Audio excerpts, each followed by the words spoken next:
কথাই নয় কাজে বিশ্বাসী করতে হবে। এই কোকা কোলা চলবে না, কথা বলেন ঠিক কিনা?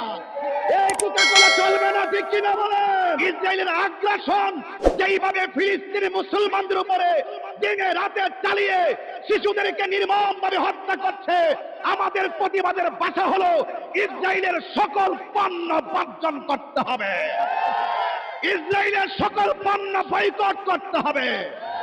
তবে আমি আপনাদেরকে সতর্ক করছি, আমাদের সুলতানপুর চৌমুহনীতে অনেক দোকান আছে, আপনারা বিক্ষোভ আর প্রতিবাদের নামে কোন দোকান ভাঙচুর করবেন না, কোন ধরনের দোকান থেকে লুটপাট করে কোনো কিছু চুরি করে নিবেন না। কিন্তু মনে রাখবেন, আমরা যদি লুটপাট করি, আমরা যদি ভাঙচুর করি, ইসলাম কলঙ্কিত হবে, মুসলমানরা কলঙ্কিত হবে, কথা বলেন ঠিক কিনা?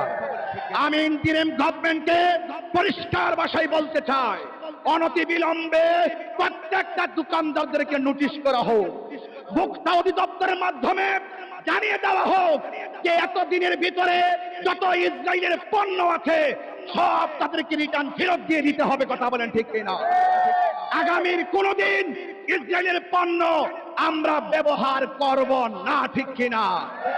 আমি ফুলকলি ব্যবসায়ী প্রতিষ্ঠানকে ধন্যবাদ জানাই, তারা দোকানের মধ্যে লাগিয়ে দিয়েছেন নেম প্লেট, তারা জীবনে কোনোদিন ইসরায়েলের পণ্য বিক্রি করবে না। আজকে সুলতানপুরের মানুষ, ব্রাহ্মণবাড়িয়ার মানুষ আজকে খোলা আকাশের নিচে ওয়াদা করেন, আপনারা কি ইসরায়েলের পণ্য ব্যবহার করবেন? হাত তুলে বলে ইসরায়েলের পণ্য ব্যবহার করবেন? দুইটা লাঠি দিয়ে আলোয় দুইটা